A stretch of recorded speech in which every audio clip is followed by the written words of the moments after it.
More than 6,000 American servicemen have died in the last decade of war spawned by the 9/11 attack. Tragedy worth remembering and knowing, no doubt.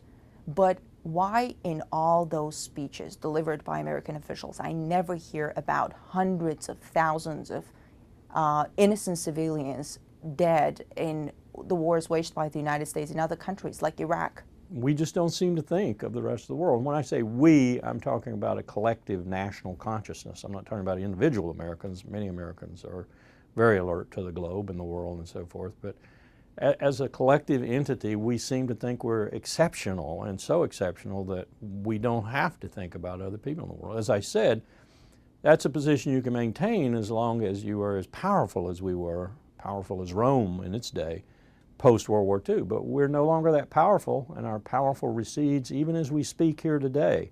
And so we're going to have to become more circumspect. We're going to have to become better, more responsible global players in the future. Not that we haven't done some great things, we have.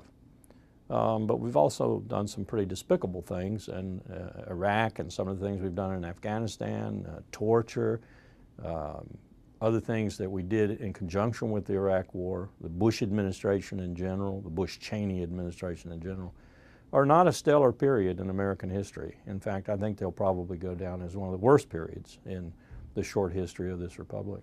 Some of the people who were at the helm back then are now writing books saying everything they did was right, including Guantanamo, including everything else. I'm talking about Dick Cheney, first of all, vice president under George W. Bush. And at the same time, they're all blaming each other for something. Why all this confusion? And should one be worried about the general picture that's being created of the last decade of war?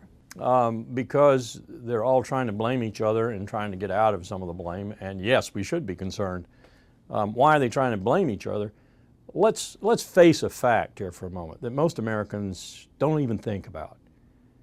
9/11 happened on George W. Bush and Dick Cheney's watch. They allowed the greatest killing of Americans on American territory since Pearl Harbor. A lot of their rhetoric and aggressive actions post 9/11 was to hide that fact, and also to keep it from happening again, because if it had happened again, they probably would have been impeached on the spot and thrown out of office.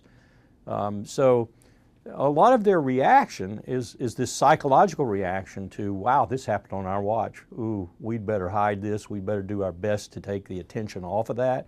We'd better do our best so that the American people think we're really aggressive in taking action and so forth. So we spent $4 trillion to counter an attack by bin Laden and Zawahari that cost maybe $500,000. That's not very cost effective. That's really bad. It's bad business. You have to understand that, first of all, about the Bush-Cheney administration. The second thing you have to understand, I think, is that we have made a cottage industry, if not a much more than a cottage industry, out of what my former boss, Colin Powell, has called the terrorist industrial complex. Lots of people are making lots of money off of this so-called global war on terror. Homeland Security Department, the largest expansion of the federal government since the DOD was created in 45, 46, 47. This is the Republican Party who harps all the time about small government, creating the largest department since World War II. Spent billions of dollars, and I, for one, could not tell you as a responsible citizen that we spent any of that money on anything that worked.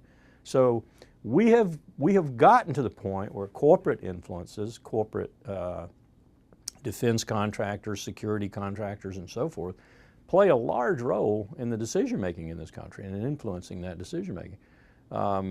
It's a problem. It's a very big problem. It's a challenge for a country that purports to have the values we do and to be a democratic federal republic, because in many respects we're a corporatocracy. You know, the war on terror, it seems, it has justified many things, including gruesome human rights violations that we have seen in Guantanamo, in Abu Ghraib, and yet there is an opinion that it has done the United States and the world in general more harm than good, and experts are saying that it actually helped Al-Qaeda recruit more members. What do you think about that? I think that's true. I think the #1 recruiting tool for Zawahari and bin Laden before he was killed was Guantanamo. And the #2 recruiting tool was generally the war on terror and U.S. presence with boots on the ground in the Middle East. Bin Laden said as much in a fatwa after we put boots on the ground in Saudi Arabia near the holy places in the late 90s. The real problem here is that the things that you cite, whether it's Guantanamo Bay, whether it's torture, human rights abuses, or whatever, the things that you cite have happened through every conflict that we've been involved in our history. Even in our revolution, where George Washington had to really make a forceful statement to his troops not to act like British. He didn't want them treating British prisoners of war the way the British treated our prisoners of war, because he wanted to make the point that we were different. But we've always had this problem. The difference in the Cheney-Bush administration is we have never had this sort of thing condoned from the highest office in America. In the Bush-Cheney administration, the Vice President of the United States, and by implication the President, condoned torture, ordered torture, and then tortured the legal process to give themselves some legal backing. This is unprecedented in our history, and that's where the real situation that I'm talking about lies. Many say that America's response to 9/11 was one of the most profound overreactions in military history. Would you agree with that? I think initially it was proportional, it was rational, it was fairly well supported in the international community, and it was Afghanistan. sound. Yes, the initial reaction. What we should have done was gone to Afghanistan as we did what we did. About 6 months later, said, okay, here's your government, Karzai, you've got it.